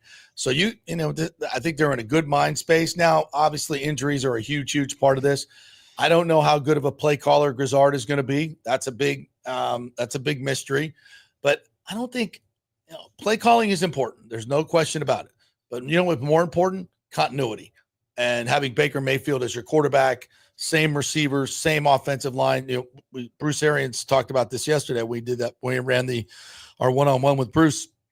He said continuity is so key. And they've got all these guys coming back, and the offensive line is top 5 in the league. Quarterback, my estimation, top 5 in the league. Receiving core, top 5 in the league. Running backs, top 5 in the league. I think this offense should get better. It should get better. And especially if the defense is better, you'll have more opportunities. You won't have 7 possessions a game like you had against Washington, which is key. If you don't have the ball, you can't score. So, especially when your defense isn't getting any turnovers either. Right. You're getting no turnovers. You're giving up the booty on 3rd and 4th down. Your offense can only do so much. They can't stop the other team on 3rd and 4th down. And had the Bucs gotten an opportunity to get the ball back in that game, I think they would have won the game. Yeah. So that's a huge part of it. So everything's remember the game place. against the Cowboys, how they lost that game. You were right there at the end of the game to win that one. Yeah, it was the defense almost every single time. Yep. So it's got to be better. All right, Bill Belichick did another interview this morning for Good Morning America. I have some quotes from that. Very interesting. Was Jordan there? There he is. There he is. So we'll tell you all about that. Caleb Williams had some stupid things to say. So is he going to screw this up? Is he going to screw this up some? I think he is. We called it. Yeah, I've never been a big fan. We'll see. Nope. We'll see. Nope. But being in Chicago is not going to help him, obviously, because they clearly don't know how to do quarterback well. So we'll hit that when we come back. We are brought to you by the Gold and Diamond Source. Their trade-up value is going on right now, up to $2,500. You bring back your diamond that you bought or which that you purchased there, they will give you up to $5,000 on the trade-in. So they'll double your trade-in up to $2,500 at the Gold and Diamond Source through the end of May. So take advantage of that. If you've been thinking about upgrading and you're a Gold and Diamond Source customer, now is the time to get in there and double your upgrade. Cannot miss that. Of course, if you're looking to pop the question, no better place than a Gold and Diamond Source to get that ring. I did it. Nick did it. Tim will probably do it another 4 or 5 times. Probably. Got to know where if I do it, I will go there. Stick your finger in the right place in a Gold and Diamond Source ring. No promises. That should be their new tagline. I don't think they're going to adopt that. No. Stick your finger in the right place. Yeah, it's the Gold and Diamond Source ring. No. Hey, I might adopt that. That's brilliant. 3800 Homerton Road, always online at thegoldendiamondsource.com. Back in 3. Hey, JP here for my concierge medical professional, Chris Lugo, PA. You've heard him on the show for a couple of years where he shares invaluable medical, nutritional, and supplement advice. With Chris, it's like having a medical provider as your best friend. What I love about this concierge service is the convenience and support he offers. I can text or call him 24/7 with any questions or concerns, and he'll promptly call in a prescription if needed. No office visits or copays required. It gives me peace of mind knowing I have someone genuinely invested in my health, not just focused on insurance profits. And the best part, the Bay Area Modern Medical Center's personal concierge service is more affordable than you might think. Don't let insurance companies dictate your health care. Take control of your health and wellness today. Visit BAMMC.com for more information and to schedule your initial free consultation. Empower yourself and take charge of your personal health with BAMMC.com. JP here for the Gold and Diamond Source. You know, we told you about the amazing Diamond Savings Account where your diamond never loses its value. Well, now, through the end of May, the Gold and Diamond Source will double your trade-in value up to $2,500. Just bring in your jewelry to trade and your $2,500 piece turns into $5,000. It's time to upgrade that ring, earrings, whatever. We have gemologists on site to make the deal. Double your trade value up to $2,500. Gets you $5,000 to spend. So go through your jewelry box and get that stuff you never wear and get something new and stylish that you're going to love. Great experience, and we will double your trade-in now till the end of May. We can finance you as well. No interest for 5 years. Only at the Gold and Diamond Source, 3800 Ulmerton Road. Always online at goldendiamond.com. JP here for the Jeeves Law Group and my man Scott Jeeves, who lives right here and has long been a highly respected member of our community. He's a proud sponsor of the Tampa Riverwalk. Jeeves Law Group is also a proud sponsor of our Grand Central District in St. Pete and has neighborhood events throughout the year. He has an office on Central Avenue in St. Pete and one on South Howard in Tampa. You can't get more local than that. So when you need an attorney, are you going to hire some huge firm that advertises all over the state or the one that supports your favorite sports show? It's the Jeeves Law Group. We're local, we're trusted, and we get results. For personal injury and personal attention, call us for a free case evaluation. That's 8889-JEEVES. That's 8889-JEEVES. Hey, Tampa Bay, it's time to get your AC unit ready for summer. And here at Third Generation Plumbing and Mechanical, we recommend getting ahead of the game, keeping your family cool before the hot summer months with one of our maintenance agreements in the hopes of avoiding the dreaded emergency service call. Our maintenance agreements include, we'll test the electrical components, check and tighten high and low voltage wire connections. We'll check the refrigerant for manufacturer's performance levels, test thermostats, calibrate if needed, clean the evaporator coil and condenser coil, and clear and treat the drain line and drain pans. Just call us at 813-961-8024 for the special rates, and a human will actually answer. 813-961-8024 or go to thirdgenerationplumbing.com. Let's go. Right now, back to the show on FanStream Sports. All right, welcome back to the JP Peterson Show, brought to you by On-Site Construction and Restoration. If you're looking to do something with your existing home, maybe your restoration was not done up to specs or up to your liking by the contractor you hired after the hurricane, you need some more work done, go with the reputable group that has been doing this for 20 plus years here in Tampa Bay, On-Site Construction and Restoration. Their website is onsiteconstructionfl.com. Go check it out. Great website. It's got some great photos on there of the tremendous work they do, all their 5-star reviews. Jason Fawcett, good friend of the program, he'll be in here. Maybe next week we'll get him in to talk some home improvement stuff that you can do. But if you want to do it the right way, onsiteconstructionfl.com. They do new houses, they do commercial construction, residential, whatever you need. Onsiteconstructionfl.com can get the job done. All right, let's get to the Vita Vea, and then we'll do the Bill Belichick and Caleb Williams. The Caleb Williams stuff, holy moly. Not surprising at all. None of this is surprising to me. A lot of it's his dad. We'll get into that, but man. Still a knucklehead. I wonder how Bears fans feel about this now. Still a knucklehead. Yeah. Yeah. It's always been there. Yeah. You know, it's always been there. And dude, I've got friends that are Bears fans, and none of them, number one, were on board with them drafting him. And they're, you know, every time when I interact with them on social media or something, and they're talking about the Bears, I'll always make the snarky comment, they still need a quarterback. And they're always like, yeah, I know. Yeah, like, right? They don't have any faith in him. Why would they? Yeah. Why would they at this point? And after this, wow. All right. As I've sold that, now we got to listen to Vita Vea. This is good stuff too. This is the big man chatting at the Bruce Arians Foundation. Means a lot, you know. When he reached out to me a while back, I gave him okay. He told me I would come out and support him. Just like any one of his events that he throws, whether it's a golf outing or an event like this, I want you to come out and support him. How tight is a group like this? I mean, all the guys from the Super Bowl team all signed that one helmet, and you all support each other no matter, I guess, whatever teammate has an event. It just, you know, that brotherhood and that bond that we built in the locker room, that, you know, we're always there for each other, and just support them no matter what type of event it is. I think you even see guys that weren't under BA that are here supporting tonight, so it just speaks volume on them. What did BA mean to you as your coach? What did BA mean? BA meant a lot. You know, he was a great coach to me, and then he was also like that father figure to a lot of people. And just he was always, you could tell he was a dad because of how he coached and how he carried himself around the building. I remember the first day of OTAs, my second year in the league, I was late. I thought he was going to cuss me out for being late, and he just walked past me in the hallway. He see me, he was like, "Hey, I heard you were late, baby." And I was like, "Yeah, my bad, coach." And he just looked at me and said, "Don't let it happen again."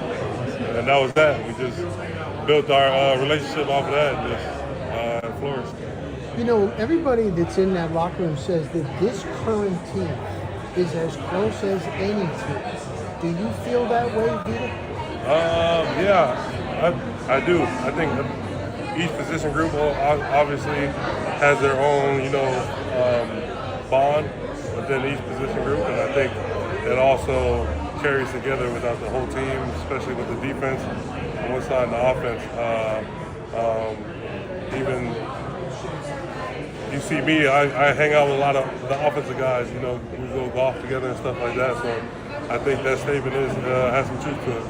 And we got to ask you about big Desmond Watson. He was saying, "Oh man, I can't believe maybe I get a chance to play on the line." What did you think when the Buccaneers bringing him in? What do you think?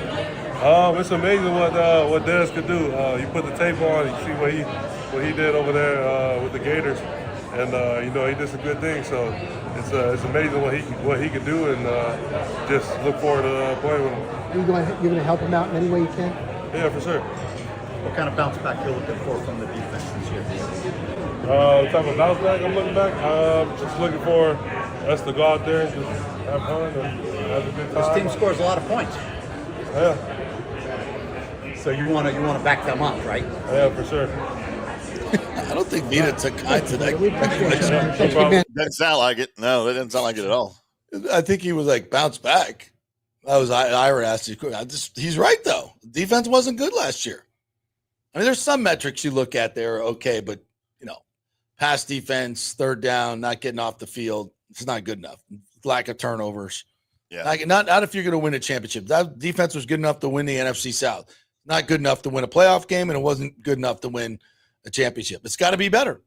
It's got to be better, and it looks like they're going to make significant changes, what I would call significant changes in terms of their coaching staff. And I think, from what I'm hearing, there's going to be scheme changes as well, where things are more simplified and more reliant on the player's talent than tricking the offense. Now you got to be multiple and you got to disguise. That's all part of the game these days. But I think we've talked about this. You don't want your best pass rusher should not be dropping into coverage 20% of the time or 19% of the time, whatever it was for Vita Vea. And Vita Vea should never drop into pass coverage. Never. Never. Your nose tackle should never drop into coverage. I don't care what team. And he's super athletic, and I get it, and he can handle that stuff. But it's a waste. I think teams. I don't think the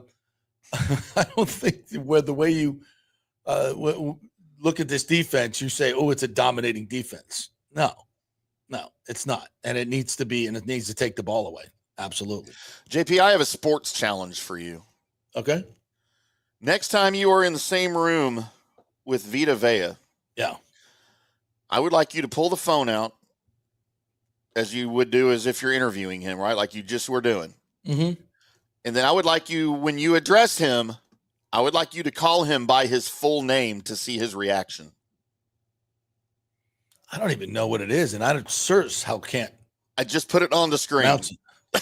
Davida Tuli Aki Ono. Tua Poluto Mosesi Vahi Fahoko Feluta Vea. Just address him by his entire I think I nailed that. I think I nailed that, if you want to know the truth. I think I just nailed that. I don't think so. You don't think so? Yeah, for those of you listening to the recorded podcast and not on video, I just put his entire name on the bottom of third of the screen, and it covers the entire bottom third of the screen. Tavida Tuliaki Ono Tui Poluto Moseva Hafahoko Faleto Vea. Sounds like you're speaking Klingon. Nailed it. The story, you remember the stories? This is when they do the Vita Vea. First of all, who put the? Yeah, Rick says, "Where is it? Right here?" No, not that one. Not that one. This one. We'll get to that one. He said, "I saw Vea playing basketball in his house without his shirt on. He is Maui from Moana. He is. He's 100%. I mean, the tattoos. I think he actually has a Maui tattoo on him now. He is 100%. That is what he is. Like that character was completely patterned after Vita Vea. No question about it. That's even though funny. Probably no. He looks, sounds. So there's a story about Vita where he grew up, and they eat this high starch type of root on the island that he grew up in. And it's, that's how they get so big and strong. It's like got lots of protein, and it's like this crazy root that they eat. And he became so like this super hero strong. There's a big rock in the village. Like, I kid you not, there's a big, huge stone in the village. And through the hundreds of years, only one man has ever been able to move that stone up until Vita Vea. And then when he was in high school, moved the stone, or maybe college. I don't know what it was. He moved the stone. Like, that is such a great, like, Samoa Island because story. His parents are Tongan. Yeah. But he was born in California. Yeah, but he grew up on the island. Did he really? I didn't know. As the story goes, yeah. Yeah. I think he did. And he played some high school football or youth football. Have you seen the high school highlights of him playing running back? No. Oh, it's unbelievable. I can imagine. It's unbelievable. Like, he is such a fluid athlete. Yeah. And even at that, I guess he was probably about 280, 290. I mean, he was remember the Nigerian Nightmare? Yeah. He was the Tongan Nightmare. I mean, it really is spectacular watching. He's played some running back and some fullback. I would use him more, to be honest. Yeah, especially goal line situations. Well, yeah, and he's done that. And they Refrigerator Perry? Yeah. Why and not? Because he's so freaking athletic. I think he is a freak, man. Part of the problem is with guys like that. I don't mean this in a bad way. It's hard to hand them the football because their bellies are so big. Like you got to put it up like kind of above the belly. High. Yeah, above the numbers. Put it up high, and they're so big that the ball is like a little peanut. So that can be an issue. Of course, you don't want to fumble down there, but just as a lead blocker, like who the hell, like give him a 5-yard run. Who the hell's getting in front of that? Hell no. So Vita Vea at I formation, put Bucky behind him. Like, first of all, you wouldn't be able to see him, find him. Yeah, so he's 6'4", 347. 347, and he's not the heaviest offensive lineman in camp. Or defense, yeah, I know. Now, him and Desmond Watson next to each other. Now, look, I think you could even see it in Vita, the way he was, like, people are asking questions about Desmond. Look, there's a reason Desmond didn't play a lot at University of Florida. Right. Okay? He's a big guy. He's a big guy, but he can't move. Like, watching him out there, he is. I mean, he was going through the calisthenics, where they do the high knees. He wasn't getting very high with those knees. No. He's just not. He's not very athletic. But if he can learn anything from anybody, it's going to be Vea, right? Yeah. Well, and for the first, and one of the biggest things he can learn is how to control his weight and train. Yeah. And he learned that from Dominican Sue. And Vea was not great at it early on in his career. But when Sue got here, he kind of showed him the way of, training your body. And Vita, has had a much better injury history since he started training with Sue. He's had his body composition is much better. He's been a better player, and he'll play longer. He's been able, last year he was able to play more snaps than he's ever played. And if Desmond takes to that, then he's got a chance. But the word on him is he's not, he's not very disciplined, and he doesn't, he does it's because it's hard, man. He loves to eat. Because you can see he loves to eat. And but now it's like, this is, you go to college, you're on scholarship, you got the training table, there's really no motivation to lose the weight. Right. You know what I'm saying? Because they're not going to cut you. Now there is. Now there's he's already lost 30 pounds. Yeah. So, if he can get motivated and get in that Ndamukong Suh space, oh, wow. I mean, there's potential there. Because, look, he's been playing at 465, 480 pounds. Yeah. Like, if he can get down to 410, I mean, he's going to feel like he's, Tez Johnson. he's going to feel light as a feather. And if he can get into the threes, all of a sudden, now you got something. Who was it? The kid from Georgia. Who plays for the Eagles now? Jalen. Anyway. Crap. Yeah. I was drafted a couple of years ago. He had a great story, and his mother, he was kind of just a fat kid playing video games. And his mother, the football coaches were always trying to get him to come out. And his mother was like, man, I got to get him to play football. And the coaches said, listen, Jalen Carter is who you're thinking of. Jalen Carter. Yes. Thank you. Drive him to the football practice and say, tell him that you're just going to go out and meet the coach, and then close the door and drive off. And that's what she did. And he was like, and the coach was like, come on. And the first 2 weeks, he's like, it was a living hell. He said it was just like he couldn't have hated it anymore. He cried about it. It was just, but he goes, but then he finally, started getting it, and he realized, wow, I'm really good at this. And it changed his whole life. So for you parents that won't let your kids don't play sports because they whine about it and they don't want to do it, and then say, shut up. You're going to do it. Yeah. You're going to be a parent. Stick them out there and let them. You're signing up for football. You're signing up for basketball. You're signing up for volleyball. You're going to do it, and you're going to go finish the season. I don't care how many times you cry. I don't care. And 99.9% of the time, the kids end up loving it. They absolutely love it. But just whatever you do, parents, don't make your kids swim and run track. I'm just kidding. I'm kidding. But seriously, it's so good for them on so many levels. I'm not, look, they go through a whole season and they hate it. I'm not trying to, don't beat them over the head and physically abuse them. Right. Don't do that unless you have to. Unless they deserve it. Unless they deserve it. No, but I mean, within reason, but you got to make tough choices sometimes for your kids because they think they know everything as we all did when we were kids, right? We knew everything when we were 12 years old, but you got to force them to do some of this stuff. What's best for them. It was amazing to me, JP, from the age of about 14 to 25, how much smarter my dad got. Yeah. Because I just thought he was the my kids are just realizing that now. When I was about 14, I was like, my dad's dumb as a rock. He doesn't know anything. But when I was about 25, by the time he died, I was like, God, that dude knew everything. Yeah. Yep. Yeah. That's kind of the way it works. Yeah, it is. David Bartleson said they were 9-2 last year when Dean started. With such a drop off in talent after him no longer exists. That's a great stat there. That's a great stat. David also says they'll be top 10 unit this year as long as they don't get hit with as many injuries. JP reading Via's name sounds like mass in Latin.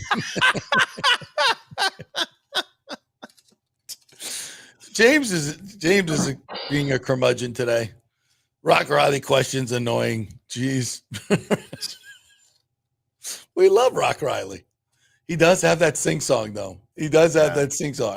That's just quintessential Rock Riley though. That's just, some people just have a style. That's Rock's style. They saying that this is the best team in the chemistry that we've ever had. What do you think, Via? And his questions are always like that.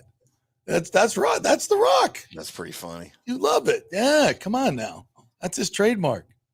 What do you think, Bucs fans? 12 wins, 11 wins. Sounds like Mark Wahlberg interviewing somebody. Say hello to your mother for me. You don't like the Hallow app commercials? I love those commercials. Oh my gosh, they got Chris Pratt in that thing now. Yeah, it's pretty fun. Yeah, I was thinking Mike H is right. He said Perry's weight reportedly ballooned to 450 pounds. Yes, that's true. When he was at Clemson, he was huge. And then when Buddy Ryan got a hold of him, they and the whole team, they got him down into the low threes, and he was a wrecking machine. Yeah, I remember he was 308. He was the first starting lineman over 300 pounds. Yeah. In the league at 308. And I remember thinking, God, somebody that's 308 is playing. Not even football. big now. And now that's like that'd be your smallest guy. Rick says when JP was in elementary school, he was the only kid to move the stone at the playground. He ate some fruit roll up and flexed his athleticism. I'm going to brag a little. I was an all-pro at every sport in elementary school. I've since updated that to include middle school as well. You have, just to be correct. Absolute. See, Zach, my PE teacher, loves that. He absolutely loves that stuff.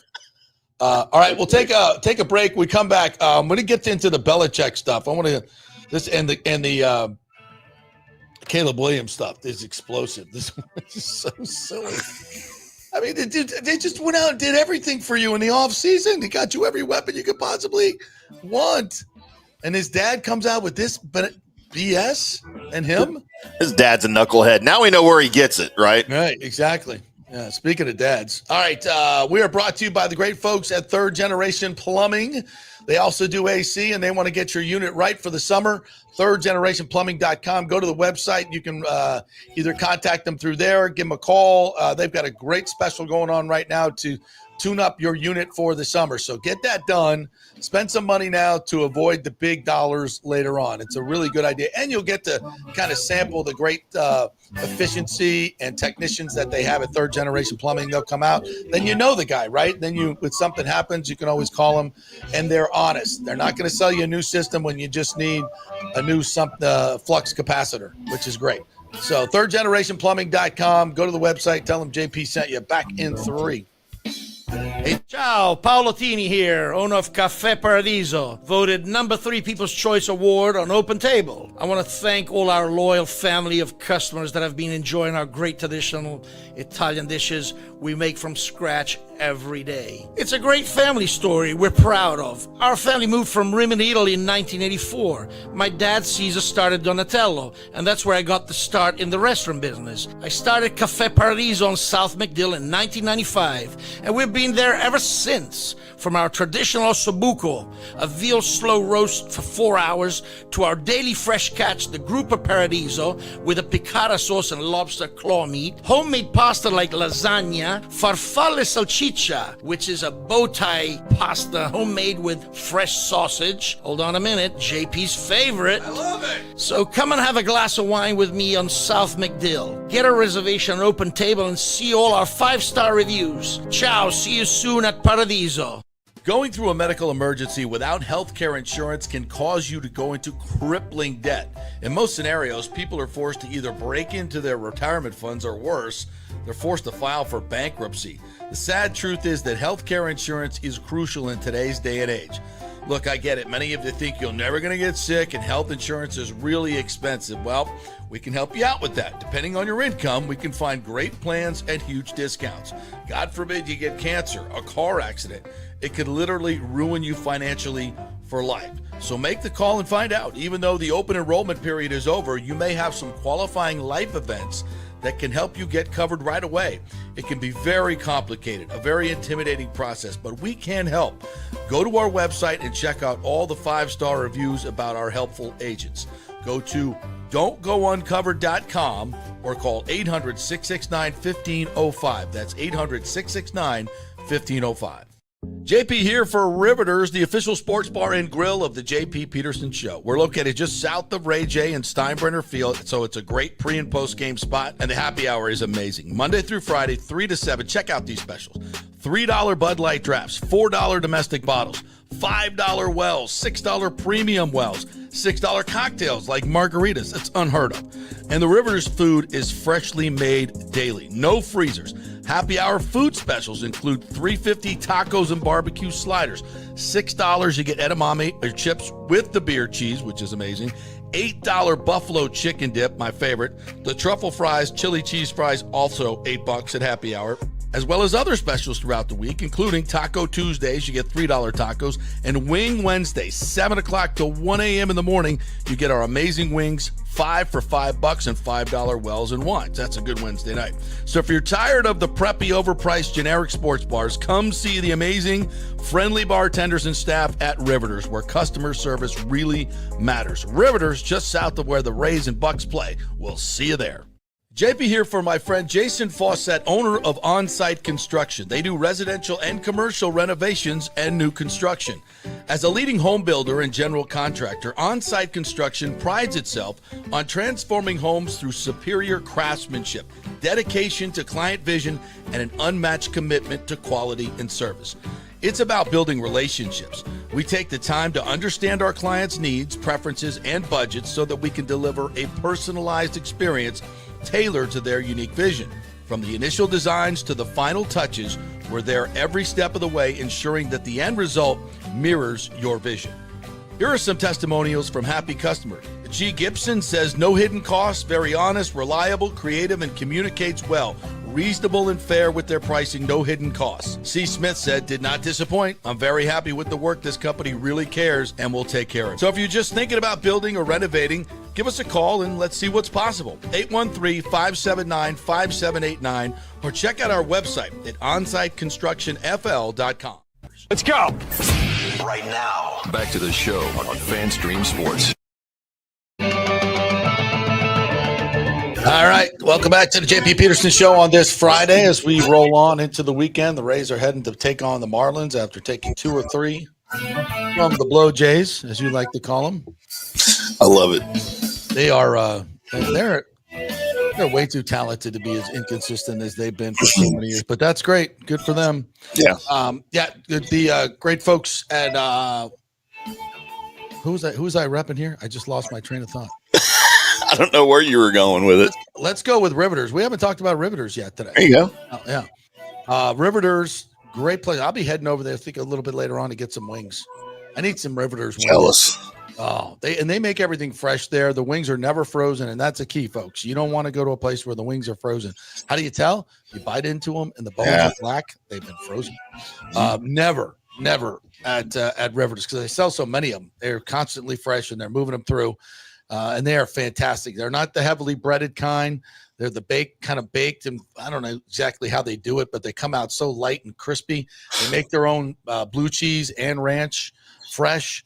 And I get like a side of blue cheese and a side of medium buffalo sauce. Oh, yeah. Mix those up, dip them in. Oh, absolutely fantastic. And a happy hour from 3 to 7, you get 8 big wings for $12, which these days, that's a freaking steal. Heck so head on over to Riveters for the weekend. Great happy hour. Lots going on there. Fresh food. The Rays will be back next weekend. It's always great to stop in there before or after, just about a mile south of the Stein. So head on over to my good friends at Riveters Tampa this weekend and tell them JP sent you.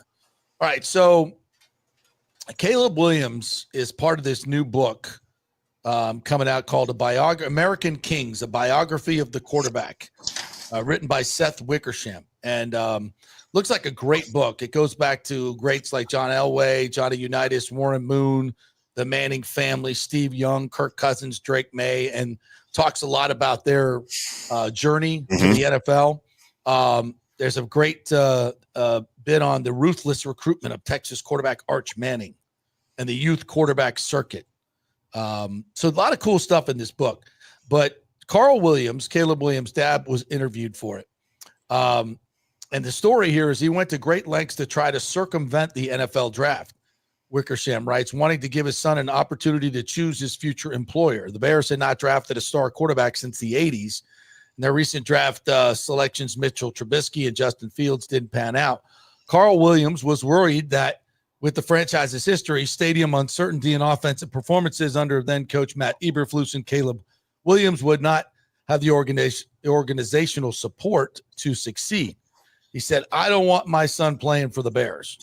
He told several agents in 2024. God, Deion Sanders needs to take notes. Yeah. This guy. Right.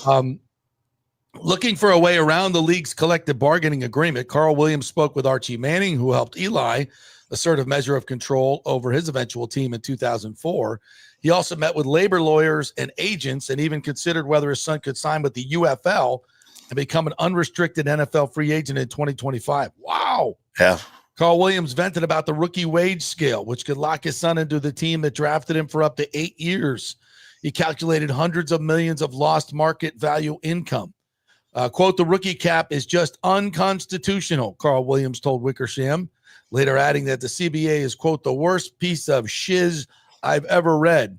It's the worst in sports history. Wow. Okay. Caleb also became friends with Kevin O'Donnell, Vikings head coach, and said, I need to go to the Vikings, he told his father.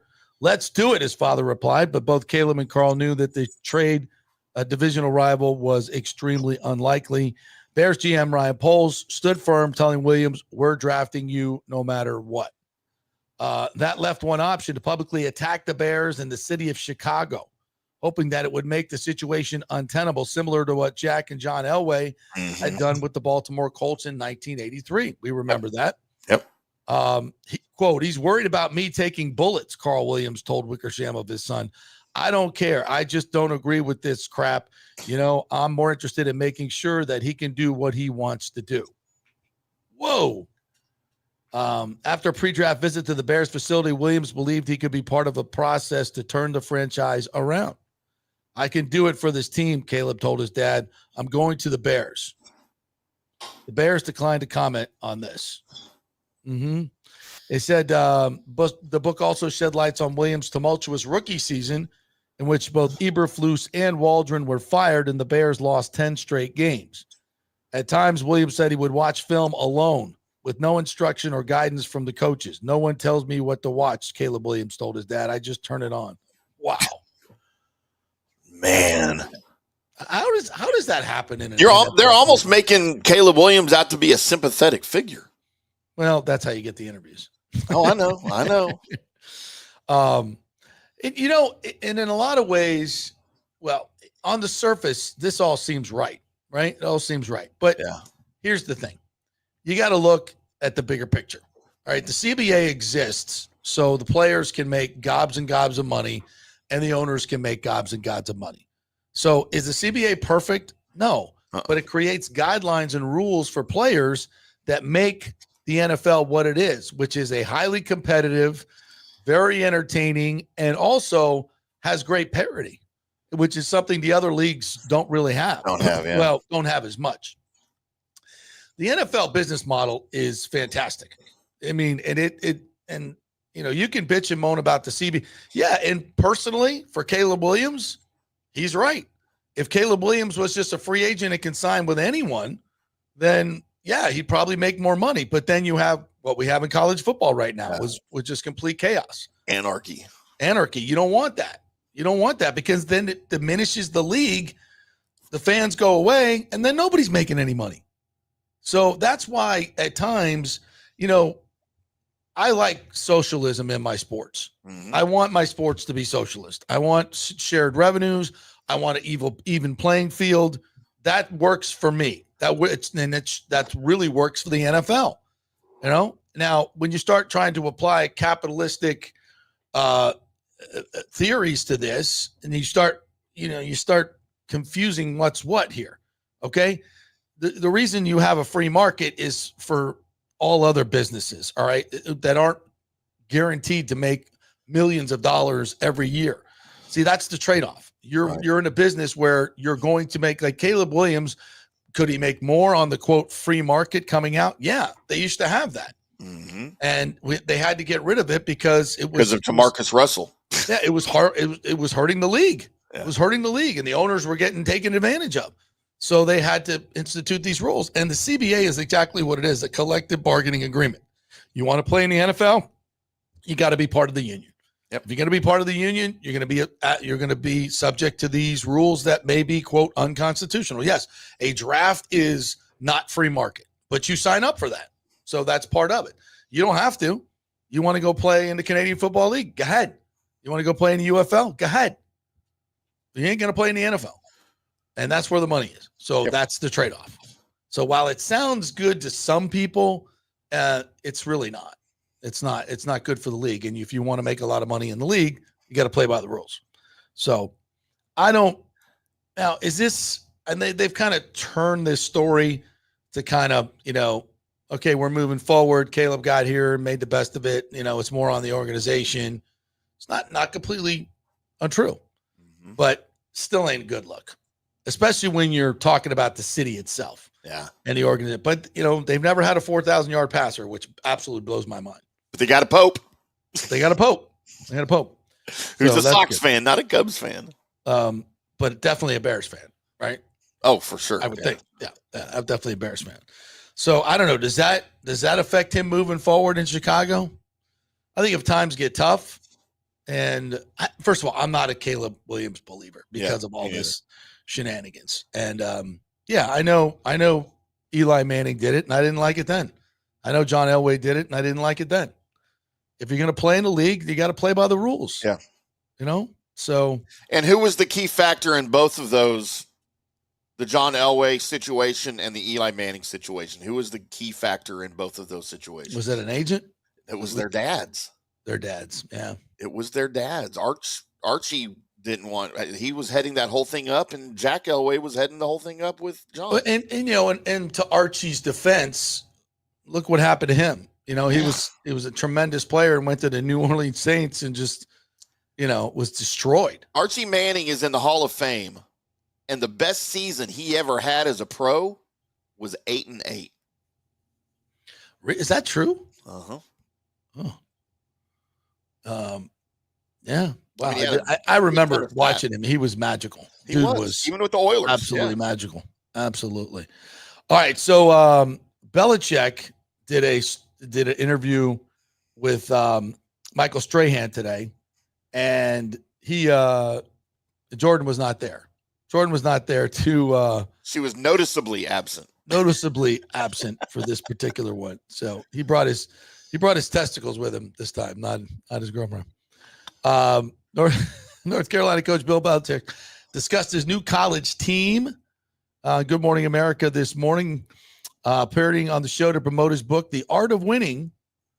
The 6-time Super Bowl champion said he has learned every day something new when becoming North Carolina head coach last December. Yeah, like don't have your girlfriend hanging around everywhere, especially when she's 50 years younger than you are. Maybe you just don't have a girlfriend that young. Look who's talking here. I don't know. Come on, pot, meat kettle.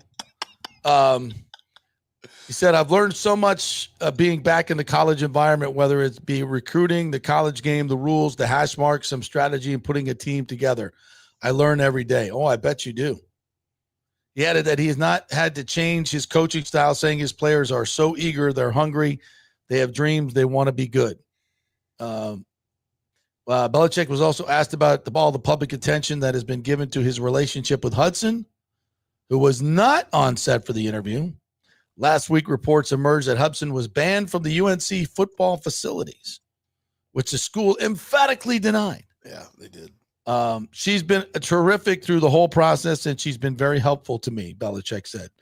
She does the business things that don't relate to North Carolina that come up in my life. Oh, yeah, I bet she's taking care of business. Mm-hmm. Said, so I can concentrate on football, and that's really what I want to do. When asked what Hudson means to him, Belichick said, we have a good personal relationship, and I'm not talking about personal relationships. Shut Strahan down. Shut him down. As a follow-up, Belichick was asked whether he was happy. He gave a one-word answer. Yeah. I mean, the very Belichick answer, right? That's yeah. So there's your Bill Belichick update. Insane this morning. B says, back to our comments. B says, JP the socialist, now a Bernie bro. I'm totally socialist when it comes to my sports. Absolutely. Just in sports. That's the only place that it's good.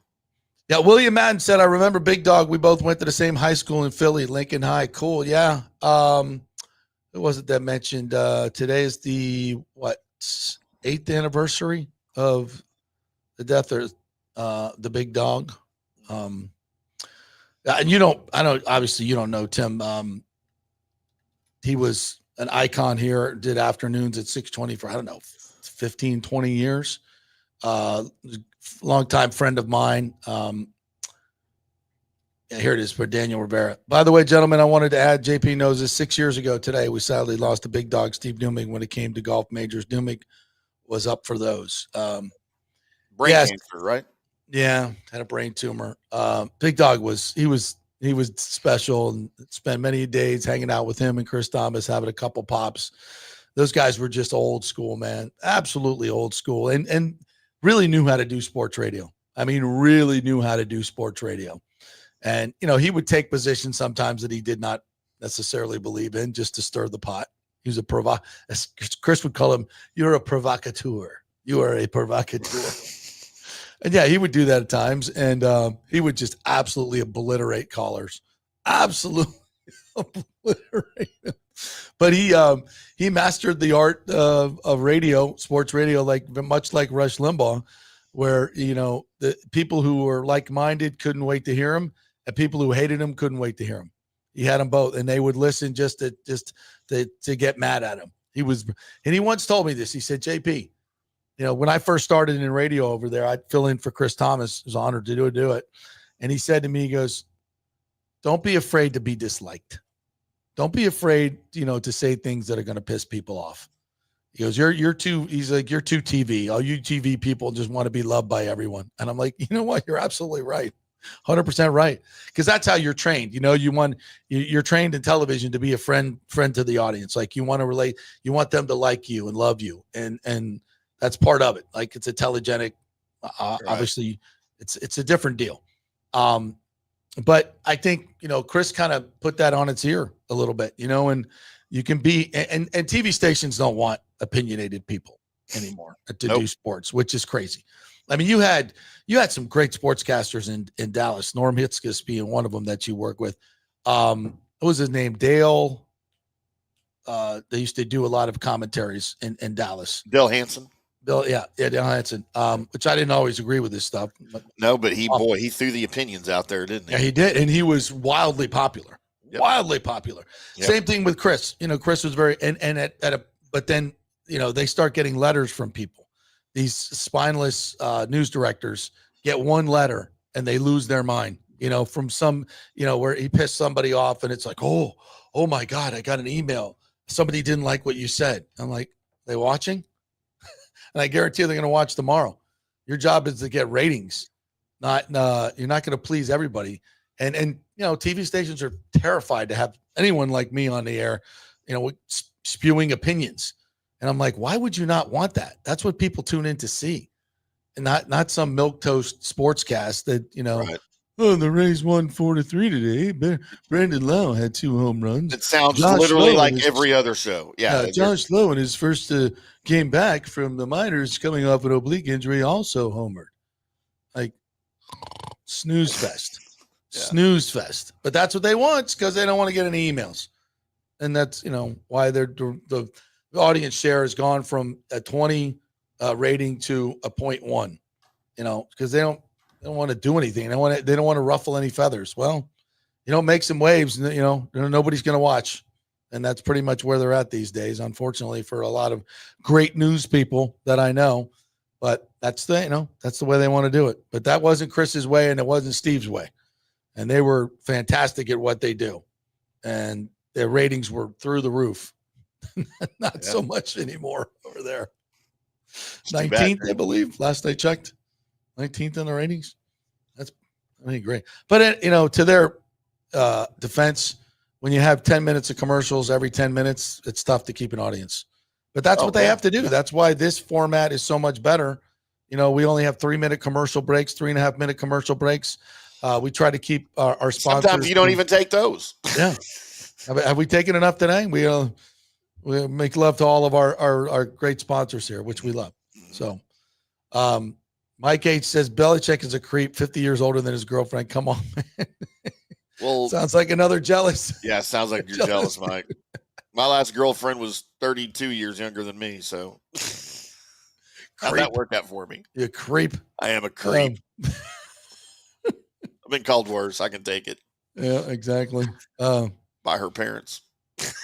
The Dodgers are going after Kyle Tucker this offseason, says Michael LaRue. Of course they are. God, wouldn't it be nice to have a new owner in Tampa? Because he wants to play and live in Tampa. He would love to do that. He's told me that. Yeah, who wouldn't? He loves it here. I mean, this is his hometown, and he would love to play here. But he said he'd never play at Tropicana Field ever, because he asked every time he played there, he had to put ice bags on his knees for playing in the outfield. Hates the sight lines and the lights in the Trop. So he's never going to play there. But I asked him, I said, if they had a new stadium and a new owner, would you in Tampa, would you like to come home? You go, hell yeah, love to play at home. Absolutely, would absolutely love it. Doesn't that suck for us? Guy's a free agent, can choose where to go, and we got no shot at signing him with this ownership group. Terrible.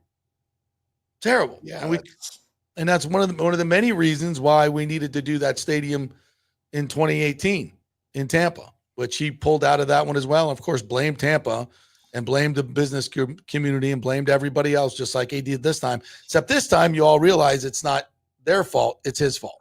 Yeah. No, which I told you that way back when that was his fault, and everybody's like, "No, Tampa doesn't have any money. No, Tampa didn't do anything right, Tim." It was all there. It's all there to be had. Was it perfect? No. If you'd have had 2 people that were willing to get it done, we'd been in our new stadium, wouldn't have to deal with the hurricane stuff, would be able to sign Kyle Tucker and have a real baseball team with real revenue and a real stadium. And so, we're not in Steinbrenner Field because the hurricane. We're in Steinbrenner Field because we have an owner that can't get the job done and is never worried about the fans, or he's just worried about his bottom line and making money. And that's why we're in the situation we're in. It's not because of the hurricane. That was a byproduct of having an owner like this. So, unfortunately, that's just the way it is. Yeah. James Rex wrote, looks like I think you're new in here. Thank you very much for joining us. Joining us from X says, yeah, but they didn't like when you took control of that big buddy of his. I mean, the big dog's big buddy, and you said you were doing the interview, not him. You were filling in for the big dog. I think you were gone shortly after that. Yeah, that's not even close to true, James. That's not even close to true.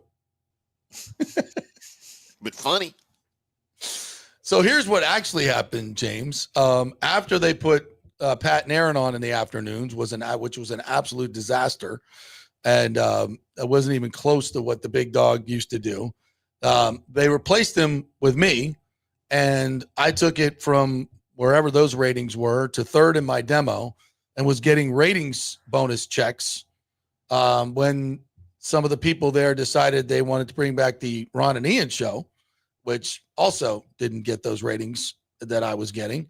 And the big dog, one of Big Dog's guys came on, Chris Landry, who was one of Big Dog's that he used to have on all the time.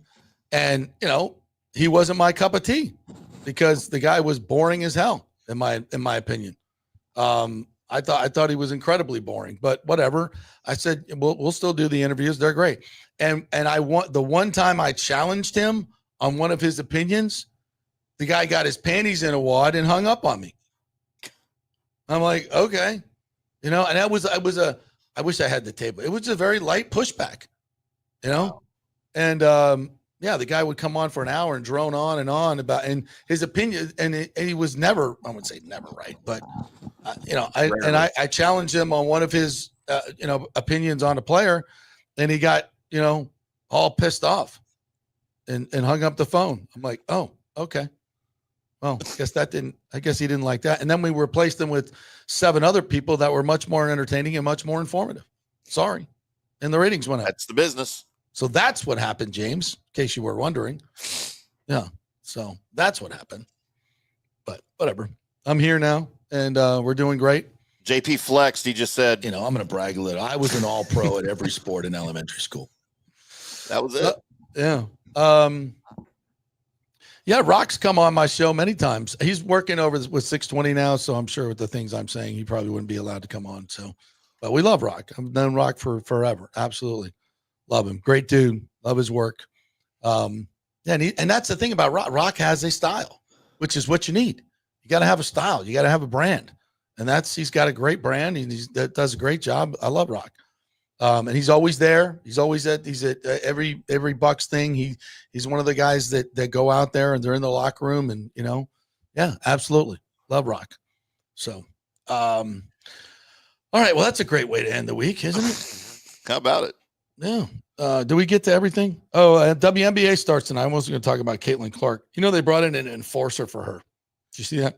I honestly didn't know the WNBA was still around. Yeah, which would be nice. So anybody tries the Dallas Wings, by the way, if there was a more awkwardly named women's basketball team than the Wings, please let me know because that just seems extremely inappropriate. But we got that chick from whatever Paige, what's her face, right? Paige Beckers, yeah, she's in the league now. Yeah, we got her here in Dallas. I just got to figure out where they play basketball. I don't know what arena they play in. What a player! Absolutely fantastic. But I heard she's going to deal with the same thing that Caitlin dealt with, which is weird for the ladies. Is they got to go? They play their whole college season, and they get like a 2-week break. Then they get drafted, and they get thrown into, and they play another 40, 50 games. Remember how Caitlin struggled early on, and then she got that 2-week Olympic break, which was actually the best thing that could ever happen to her. And she came out and was like gangbusters the rest of the way. So she needed that. Absolutely. Yeah. Hold on. James is back. Said, you're right. That's exactly how it happened. Everybody loved you anyway. I did get praised for that, by the way. There weren't many detractors. There weren't many Chris Landry fans that were like, oh, we got to get back. It was mostly like, yeah, that guy was awful. He was terrible. Oh, boy. Said, I remember exactly like that, sir. You're right. And you were way better anyway. And it was fun having you blow him off. Okay. Thanks, Rex. James. I appreciate that. Yeah, it was one of those great moments in local radio. Actually, it was kind of fun. Somebody's got to have tape of that, right?